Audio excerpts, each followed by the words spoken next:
Good evening and welcome to the rest of the news. Our special guest this evening is Jim Coyle. And Jim, you're on the radio quite a bit. Tell us about your programs. Yes, I am. Thank you, Dr. Simon. It's good to be back on the program with you. I am hosting Resistance Radio on 970 AM The Answer, and you can hear that Sunday nights at 8 o'clock from 8 until 9 p.m. It's a live interactive show, so, folks call in and we deal with the issues of the day, answer questions if I've got the answers, and try and find them together. So it's a lot of fun. I've been doing it for 3 years now. It's in its third year. And then Monday through Friday, you can hear me on 970 AM The Answer as the morning news anchor on new news and weather reports during the morning drive time. So they keep me pretty busy over there at 970 AM The Answer, and it's been a good run. I really enjoy working with everybody over there. And Salem Radio Group has a great group of hosts, including Hugh Hewitt, who was just a big part of the CNN GOP debates. Yeah. And that was really cool because being a Salem employee, we kind of got a little inside baseball on some of that stuff, and got to pretty easy access to Hugh as far as where he was going and what was going on behind the scenes and off air. So that was really fun to watch that unfold just back at that last GOP debate. So yeah, they're keeping us busy. Well, that's great. Well, we thought we'd try to go over some of the major stories that happened during this last year. Yeah, it's been a big one. There's, I think at the end of the year, there's so many little things and I say little, none of it's really little, but in the big scheme of things, I think the biggest topic of the year, the biggest storyline of the year is the one that is the greatest threat to us right now, and that is radical Islamic terrorism. Right. And the way our government fails to address that for what it is, the way some people in government are starting to, Senator Ben Sasse, have you heard of Ben Sasse out of, I believe it's out in Nebraska. He very eloquently made a speech from the floor not long ago that pinpointed exactly what the problem is, how we are not dealing with it, how we should be dealing with it. And, he called a little bit out on both sides, an awful lot in the president's handling of it, because he has spent so much time refusing to say radical Islamic jihadists. None of them can. I mean, Hillary Clinton can't. Bernie obviously can't.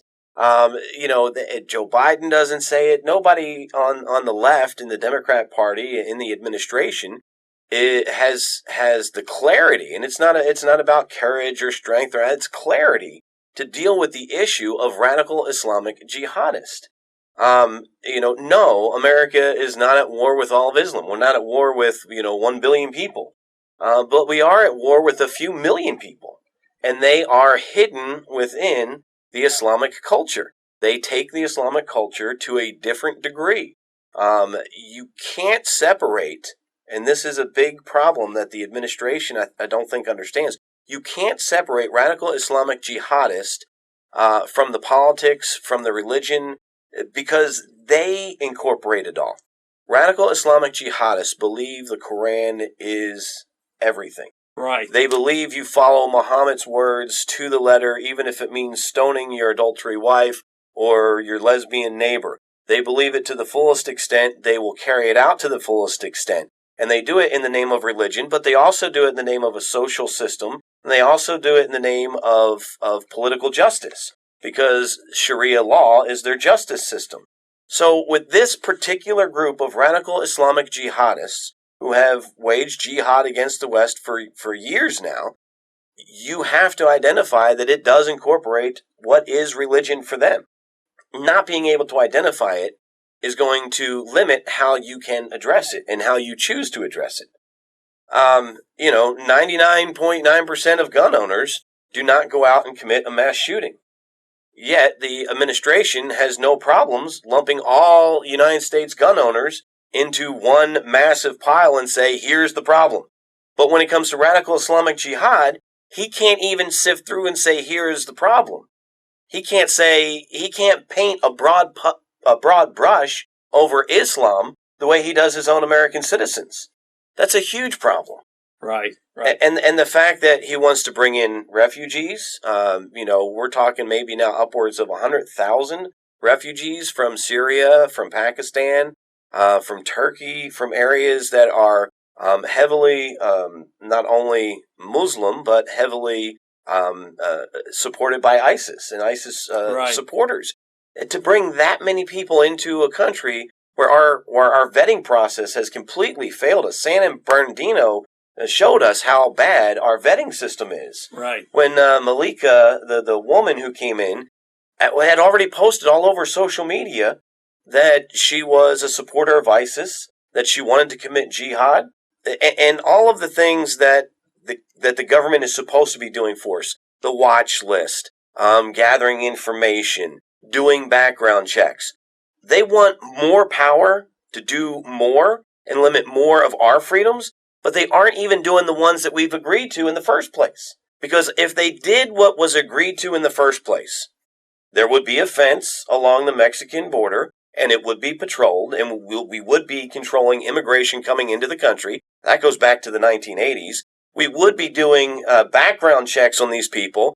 A simple Google search of Malika would have shown her intent, her desire, and then we say, wait a minute, maybe you don't deserve this visa to come to our country. It's not a right to come to the United States. You have no right to just come into our country. Just like there is no right to go into any other sovereign nation. Not only are we saying it's a right for these people to get here, we're giving them United States constitutional rights before they get here. It may sound harsh to some people, but not everyone in the world is entitled to the privilege of our Constitution. American citizens are entitled to the privilege of our Constitution. It doesn't extend to refugees coming in. Does that mean we turn our back on everyone? No. But we can't even look at the refugees and say, there are Christians in here who are being persecuted. Because we know for a fact, we see it on the daily news, that Christians are being literally crucified, they're being beheaded, they're being set on fire, they are being put in cages and dropped underwater and drowned alive by ISIS, by radical Islamic jihadists.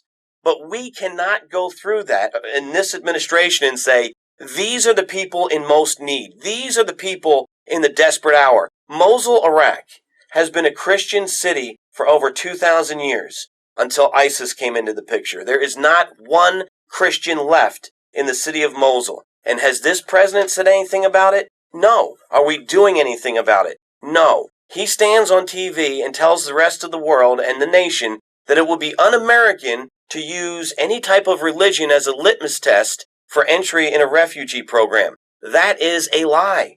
Because in our refugee program, we ask if it is religious asylum that they are seeking. So by definition of how our refugee system works, we have to know the religion. Well, he's using it as a criteria because he's keeping the Christians out and letting the Muslims in. It absolutely appears that way. And he doesn't want to slow down, and he doesn't want to give it a second look. I mean, the fact that he broke in on a Sunday night at 8 o'clock to give a speech from the Oval Office, which, by the way, in 7 full years, he has done 3 speeches from the Oval Office. 3. And this one wasn't even worthy of the Oval Office. The speech that he gave was basically, I think it took him 42 seconds to get to gun control for American citizens. And that's not the problem here. There is no law that he could pass. Well, he can't pass law anyway. He shouldn't pass law anyway. But there is no law that the United States could pass through our legislative system that would stop or prevent these things from happening. Because you cannot legislate away the darkness of humanity. And so people with evil in their hearts that want to do evil will find a way to do it. Well, I mean, look at in London, they've attacked with machetes. In our own streets in New York, they've attacked with a hatchet. Guns are one form of violence, but the gun itself is not the reason. The gun owner is not the reason. There are 99% of American gun owners, 90 million guns in the United States, and we don't have millions of gun murders every year. It's not the guns, it's the people behind it. And whether it's terrorist or whether it's an imbalanced human or whether it's somebody who wants to, who has a mental imbalance that wants to be remembered for slaughter. I mean, it doesn't matter who they are. Gun laws are not the issue. I saw an article someone gave me yesterday that said where they have more concealed carry, they have less crime. Yeah, that's been proven in multiple states around the country. The other thing that bothers me, here in Louisville, we had John Yarmouth had a rally downtown saying we need more, it was basically about Muslim immigration. And he and Mayor Fisher said, oh, well, it's like the Irish coming in here or something. Well, the Irish are not cutting people's head off. No, and there's a huge difference, and it's called assimilation. When the Italians came, they wanted to assimilate. When the Irish came, they wanted to assimilate. Right. You can go through the Jewish people. Because every denomination, every background has had a struggling point when you're the new guy in the door. That's just like you go to get a new job. When you're the last one in the door, you go through the most scrutiny. People poke fun at you. It's kind of sort of what happens. Right. But they wanted to assimilate. They wanted to be a part of America. America was the great melting pot. It was opportunity. You had the opportunity to niche out your own life. But now you have people that are not coming to assimilate. They're coming to absorb. And they're coming to absorb anything that we're ready to give out, whether it's healthcare, whether it's insurance for children, whether it's, whatever the case may be. They want what we have to offer. But they don't want to give back. They want to take over, too. And some of them want to take over, and some of them want to kill us. Yeah. Absolutely. Representative McCall from Texas saying that they have very definite evidence that ISIS is putting their people in with these refugees. Yeah, there have been a couple of cases now where they have had people that are linked back to ISIS, and they're coming in through refugee status. They found out that had happened in Paris as well, and it's happening other places in Europe. If you go and spend any time looking at European news, you get a much clearer idea of what is going on. The average person in the European countries like Germany and France, where this ground invasion is taking place, are scared, are fearful for their community, for their way of life, because these radical Islamic terrorists that are coming in these huge crowds, we're talking, upwards of 1 million person migration from the Middle East to Europe. And they're going into communities. They are robbing, looting, raping, and causing absolute mayhem. And you'll see very open interviews in Europe as well with Muslims who are coming through, and they will point blank look at the camera and tell you, you may not be a Muslim, you might not like a Muslim, but Muslims will marry your daughters. Your sons will be Muslims. The next generation will be Muslims. We are breeding we marry many wives. We breed 8, 9, 10 times. If you're lucky, you have 1 or 2 children. We are going to breed you out of existence. This is what is coming out of their mouths. I'm not saying it. Right. I'm not making it up. This is what they are telling us. They're telling you put up borders and it will make us madder and we will kill you faster. The whole idea that Guantanamo Bay or any kind of background check or looking at people's profile online is going to create a backlash and create a reason for people to be recruited to jihad is so far away from reality, right. It's not even funny. Right. It's here's a picture of the 7 cities in the book of Revelation. They're not Christians anymore there. The Muslims have pushed them all out.